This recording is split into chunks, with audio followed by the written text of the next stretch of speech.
Unlock the power of advanced AI right on your own machine with Deepseek Run Locally. Let's dive into setting up Deepseek for offline, private, and customized AI experiences. First, you'll need to acquire the Deepseek model files. Head over to the official Deepseek resources and download the model weights appropriate for your system. Think of these as the core intelligence of our AI.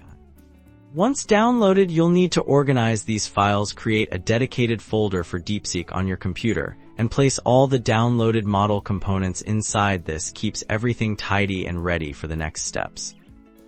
Next, we'll set up the necessary software environment. This typically involves installing Python and a few key libraries that Deepseek relies on to function. The setup instructions will guide you through ensuring these are correctly installed and configured on your system.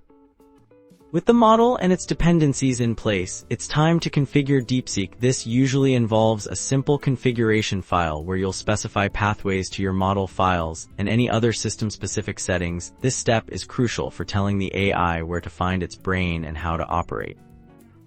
Now, for the exciting part, running Deepseek. You'll initiate the process through a command line interface or a dedicated script provided with the Deepseek installation. This launches the model locally, making its computational power available to you. Once running, you can begin interacting with Deepseek, whether it's for text generation, problem solving, or creative endeavors. You're now leveraging advanced AI directly from your personal computer, ensuring your data remains private and fully under your control.